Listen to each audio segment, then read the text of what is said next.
Welcome to the State of the City 2021 edition. I'm joining you tonight from Zoetropolis Cinema Stillhouse, and I want to thank them for hosting tonight.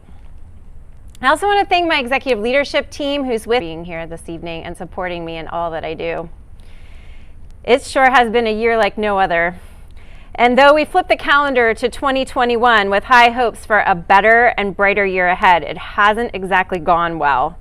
Tonight, on the eve of the inauguration of the 46th President of the United States, our country has been reminded of how fragile our democracy really is. And though our great and messy experiment of realizing a more perfect union has stumbled and nearly fallen before, it has felt, and indeed feels, like we are at a crossroads again with an uncertain future. Here's the thing about stumbling and even falling. As Americans, we get up again, and again, and again. Every day, I am heartened by the big and small ways that Americans are responding to the multiple crises that are besetting this nation and even this city. And while we are not perfect, and the road ahead is going to be difficult, there is only one way, and that way is forward. Tonight's State of the City will include a look back, yes, but more so a look forward. Along the way, I hope you will be proud of your city, its incredible workforce, and the community in which you live, in all of its messy imperfections. Let's get started. It's impossible to talk about 2020 without talking about COVID, which defined so much of our last year. Friday, March 13th was the last day that my daughter went to school and the beginning of us all, literally all of us, learning about the novel coronavirus. Remember when you first heard the phrase social distancing, flattening the curve, when you started wearing a mask? On March 27th, a stay-at-home order was issued for Lancaster, and our team was already in action. Week one, we transitioned and/or suspended operations and threw ourselves into working alongside incredible partners to respond to the economic recovery, the need for social services, and ongoing health and safety concerns. And it was during this time that I leaned heavily on the Bloomberg-Harvard City Leadership Initiative, which provided weekly updates with experts including Dr. Fauci and all things COVID. It was 90 minutes every week that mayors across the nation and indeed the globe were sharing information, ideas, and resources. Participating in these conversations helped shape our city's response, and here's what we did. We launched a contact tracing effort, informed by the work of the Lancaster Health Center. We lobbied the State Department of Health to allow us to conduct contact tracing without a local health department. Fortunately, Penn Medicine, LGH, and others were able to take up this challenge countywide, thanks to federal CARES funding allocated to the County of Lancaster. This was a behemoth effort that literally was started from scratch. We established the first emergency small business loan fund with Community First Fund and assets to provide grants and loans to the small businesses that are the economic heartbeat of Lancaster City, downtown, and in our neighborhoods. Fortunately, more resources followed, and I am now more optimistic than ever that additional resources will flow to businesses that have been hit hardest, like the one that I'm in now. We ramped up communications efforts to ensure that our residents, especially the most vulnerable, were able to take appropriate precautions and access the resources they needed. Live at Fives, door hangers, social media, billboards, public art, and more. Foundational to these efforts were the Neighborhood Leadership Academy participants and our J.P. McCaskey students who participated in the first academy this past year. These leaders and all of the neighborhood groups were influential in helping us to ensure that critical information was accessible to all. We also transitioned our Love Your Block Awards to provide grant funding for mask distribution and hand sanitizer and all things that we could think of that would help our families stay safe in the time of COVID. We passed laws expanding sidewalk dining and retail in place indefinitely, and we provided outdoor seating to support the cause. We directed almost $1 million in federal emergency solutions grants and community block grant funding to open an emergency low barrier shelter and day shelter, invested in additional outreach workers to connect unsheltered residents to supports and invested in the eviction prevention network. An additional $1.3 million in emergency ESG CDBG dollars for short is set to be allocated in the coming months. But one of the most important things we did in 2020 is likely something that you take for granted. We kept the water running.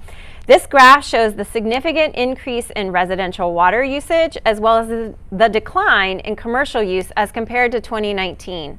It is important to note that the city provides water to city and non-city residents alike, about 110,000 people here in our county. And here to tell you a little bit about our water production are Todd and Dan.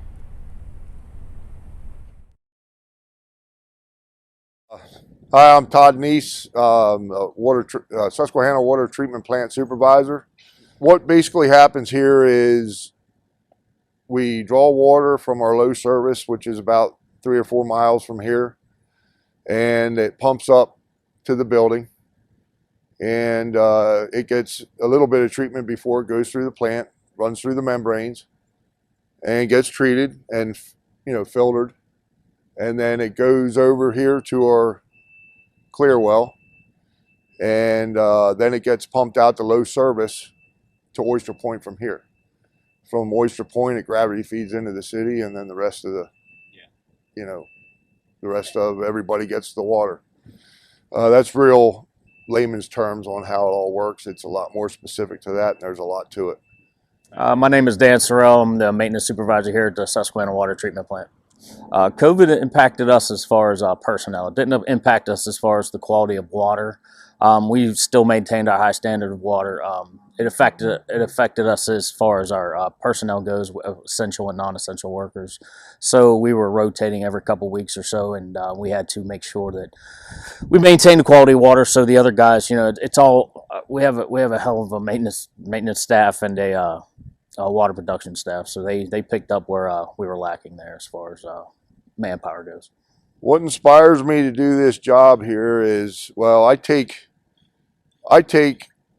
every job that I've been given seriously. So that's the inspiring. It's who I am. It's what we all do here as a plant. It's not just me. This is a team effort here, and we like to think of ourselves as a team that makes all this happen. Like I said, it's not about me. I don't really want to talk about me because the team here, they're the ones who really they put in all the time. I mean, we do too, but they're here when they're short people, COVID going on and all that. They covered, and they did an outstanding job keeping the plant going and keeping us staffed to keep it going so that everybody can have water to drink. So when they open their faucet, good, clean water comes out.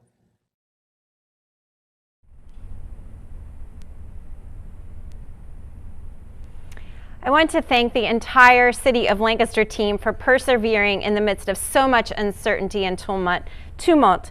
Truly, I am grateful and humbled by your service to the residents of the city, and I want to thank Todd and Dan for being part of tonight's State of the City too. And now there's a light at the end of the tunnel related to COVID. Vaccinations are starting to roll out worldwide, and right here, more than 40% of our fire bureau have been vaccinated. The city will continue to work with healthcare providers and all levels of government to expedite vaccinations as quickly as possible. And I hope that you'll all join me in being vaccinated as soon as it is possible. While 2020 will be remembered for COVID, it will also be remembered for the largest mass demonstrations for racial equality following the murder of George Floyd. Decades of pain and frustration were brought to the surface, and Lancaster was no exception. Police departments and policing across the country were under intense scrutiny. Our work to strengthen our police bureau began prior to the death of George Floyd. We've made meaningful changes in line with 21st century policing, like a revised use of force policy in line with best practices, the rollout of body cameras, and the hiring of our first police social worker, with our second starting today, and her name is Grace, and I look forward to introducing her and meeting her myself in the weeks and days ahead. A community police working group was launched, an incredible group of residents, clergy, police officers, nonprofit leaders, city staff, council members, and advocates. They have been working steadfastly for more than 2 years, and they've recently completed a strategic plan to realize their vision of an empowered, unified community committed to fairness, transparency, and integrity. Want to learn more about this plan and offer your feedback, which I hope you do? In a few minutes, I'll tell you how. The Lancaster City Police Bureau has done a lot of the work, and the foundation of the department is strong. The process of onboarding an interim chief has affirmed this for me again, and I'm grateful for our officers who have steadfastly continued to respond to calls for service, investigate crimes, and more with professionalism. Additionally, months of conversations with residents have helped shape the additional steps the Bureau will be taking in the months ahead to strengthen transparency, accountability, and engagement. I'd like to introduce you now to the new leadership team at our Police Bureau. Key to this leadership team is its executive, Interim Chief John T. Bay. I'll never forget the morning that Chief Little texted me and said he had a candidate in mind for interim, or the first phone call that that Chief Bay and I had, at the end of which we agreed that we would proceed with getting this process moving forward. A retired captain with 25 years of service with the Pennsylvania State Police, whose final assignment was the Director of Training, along with 35 years of service in the Air Force Reserves and Pennsylvania Air National Guard, retiring last November at the rank of Chief Master Sergeant, and as the Superintendent in the Financial Management Office, Chief Bay joined us in December. Joining him are Captain Michael Winters, who continues to lead our Criminal Investigation Division.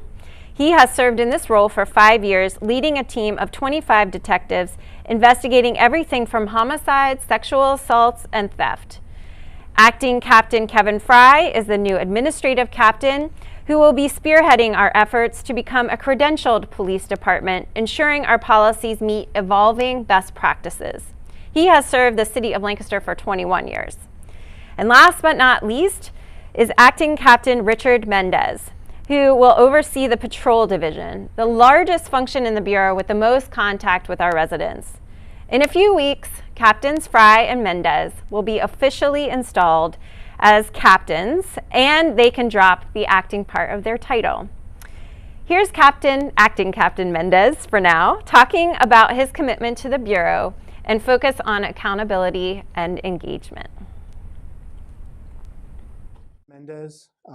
I grew up in southeastern part of Lancaster City, 400 South Queen and also East End Avenue. Product of the School District of Lancaster, graduated from McCaskey High School in 1993 and attended Pennsylvania College of Art and Design for a year after that.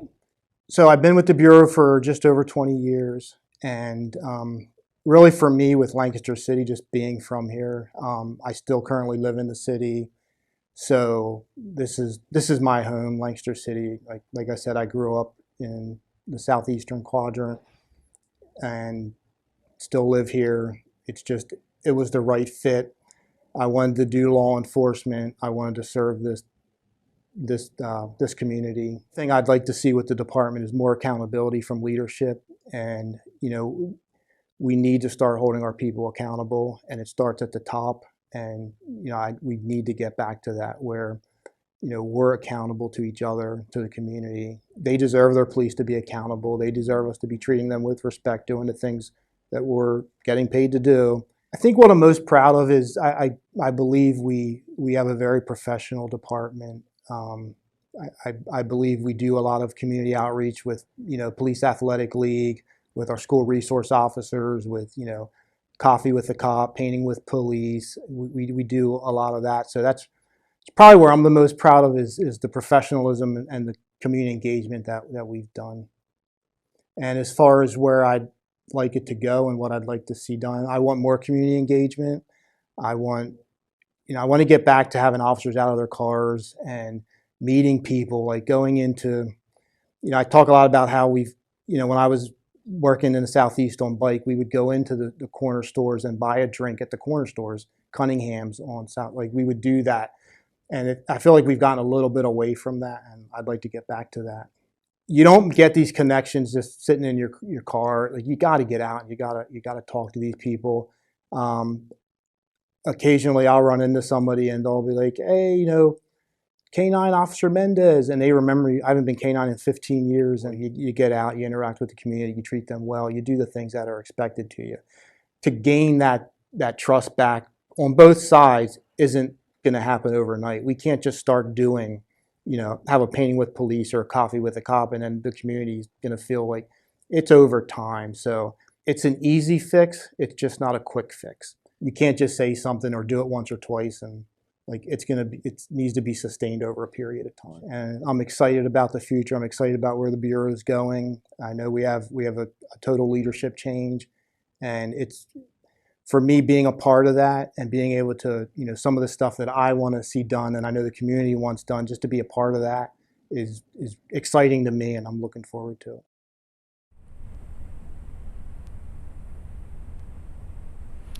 In December, I wrote this editorial about the ways in which the city can lead on racial equity. And while we had begun the work of addressing a more inclusive, welcoming work environment, these efforts were accelerated in 2020. You can see the scope of our commitments and the progress at cityoflancasterpa.com/equity. And tonight, I just want to share with you some of the highlights of what we're doing to make sure we are taking specific steps to build a stronger, more equitable Lancaster.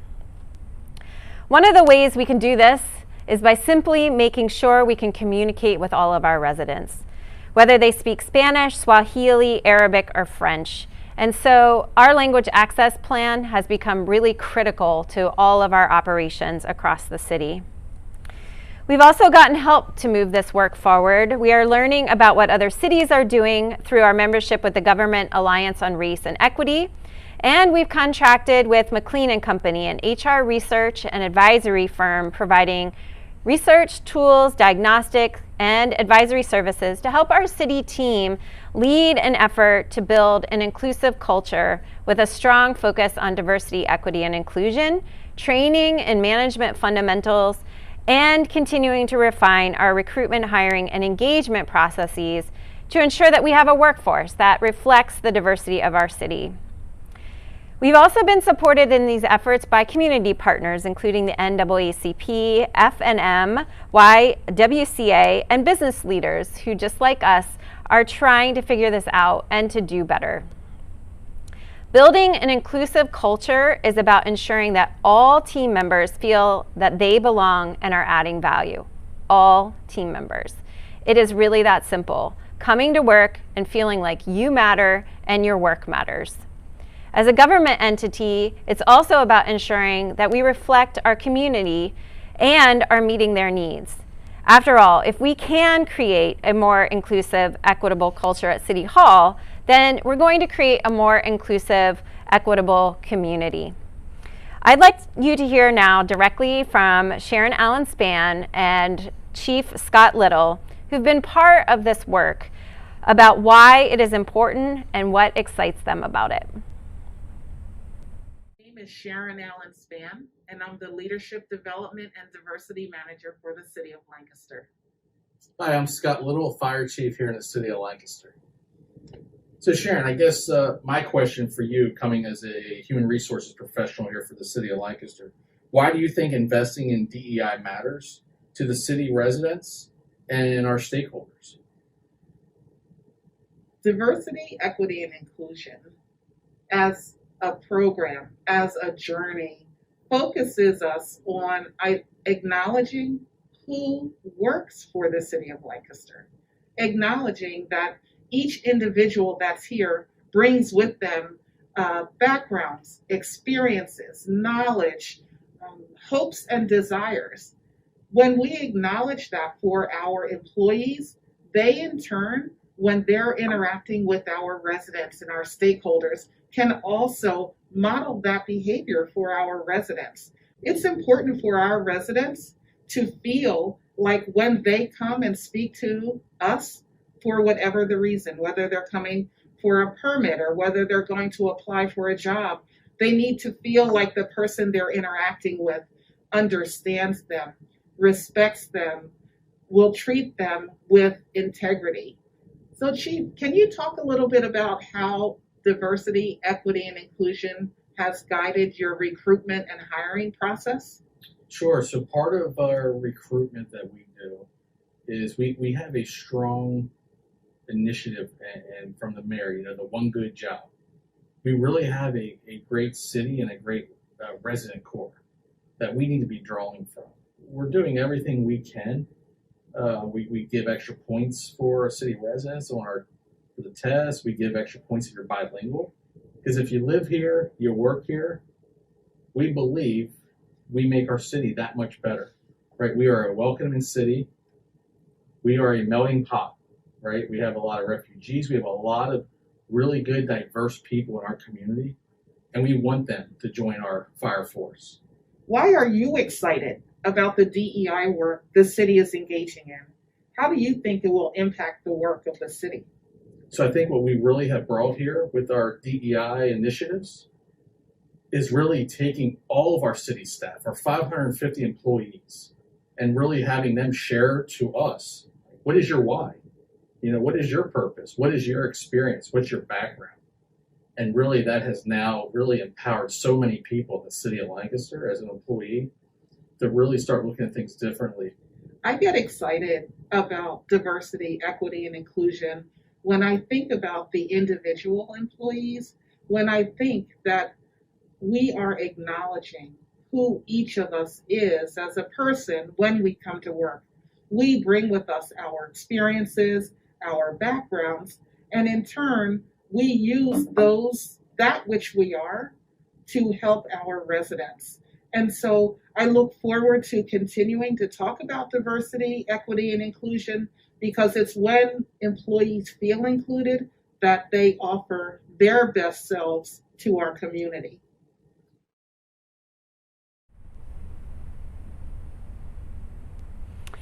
Sharon and her team will be bringing a report to City Council on March 23rd about this work and how we're measuring it and reporting our progress. So stay tuned for more.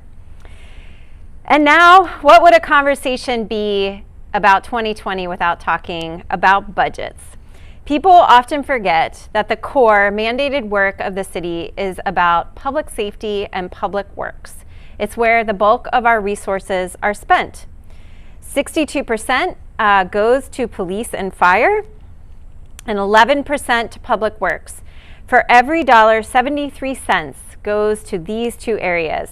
It's where most of our employees are, and it is where our long-term resources are deployed in our infrastructure. That is the core of our work.